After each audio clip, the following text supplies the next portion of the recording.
Hello and welcome to Crypto News. Today is the 27th of July, 2026, and here are the top crypto news stories. Before we start the episode, we wish everyone a great week. Moving on, we'll start with the largest bank in South Korea, which is partnering with JPMorgan and its own blockchain. Specifically, they will together launch a blockchain-based cross-border payment service for import and export businesses in August, using JPMorgan's Kinexys network. According to several local media outlets, the service will initially support transfers in United States dollars across 10 countries, including the United States, Singapore, Saudi Arabia, and the United Arab Emirates. It is also said that it will be integrated with the SWIFT payment network for near instant cross-border payments and transaction settlement. So as you can see, JPMorgan with its own blockchain takes jobs for the crypto market. Moving forward, it's time once again to appreciate tokenization. Let me tell you that monthly transaction volumes for these assets went from $85 billion in January to $470 billion in June. That's their volume. We're talking about an increase of 450% in just 6 months, dear audience. So the tokenization narrative is very powerful, as you can understand. And tokenization can be applied everywhere, even to cows, which is something that, yes, they are doing with great success in Brazil, it appears. Let's note that it's still an experiment. But we're talking about 10 cows on a dairy farm in Parana, Brazil, that just became the first animal-backed collateral officially registered on the country's stock exchange.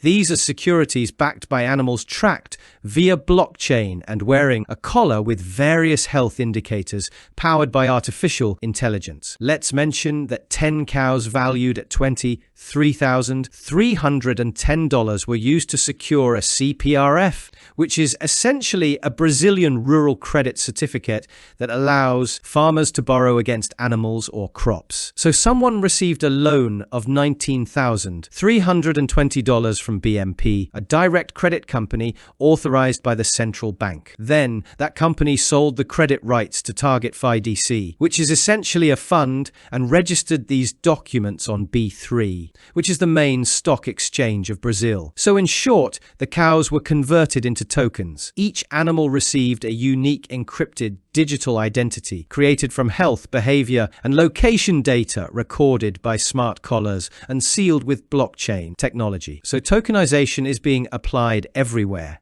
as you can see, dear audience, and we'll be able to invest in tokenized cows too. Why not? Moving on to our coins. Today, we'll look at Shiba Inu, which, as you can see, is doing well and managed to gain as much as 36% because some people in South Korea got liquidated. Specifically, there was very high activity on the South Korean exchange Upbit. And as you know, South Koreans are passionate about trading and play with very large amounts of money. What happened is that there were many short sellers who expected the price to fall, but approximately $6 million in symbiosis and 1,000 Shiba Inu positions were liquidated by approximately 2,300 traders, of which about $5 million of that money was all in shorts, with the largest single liquidation also being recorded. So these liquidations followed a rise in price rather than causing the drop that many investors had expected. So because so many people got liquidated in South Korea,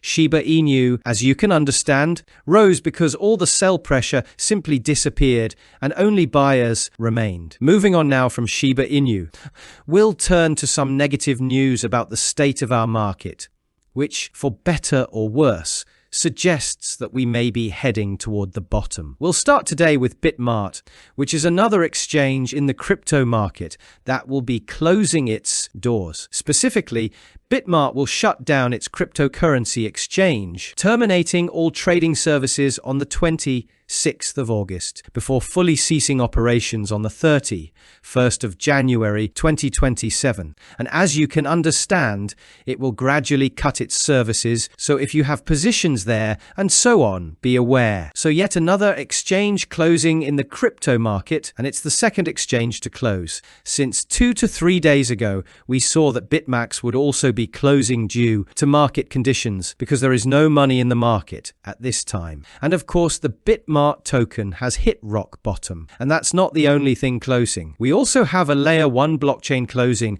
just 4 months after its launch, and we're talking about Dango, which is a Layer 1 blockchain that will be ceasing its operations. It will stop transactions on its native decentralized exchange, a ADAX that it had launched, which will essentially close on the 29th of July, and its main network will shut down on the 13th of August. As the founder stated, the team faced a cash shortage, legal challenges, some team members departed, and the market was in no condition to support their venture. But I also noticed something else, and that is that when the Layer 1 launched, the first thing they opened was their own DEX, which just a few days after launch was hacked for $410,000. And while that may not sound like a very large amount compared to the millions we often hear about when you're launching a Layer 1 right now, you can't realistically have millions from the very start. So that was perhaps the first major blow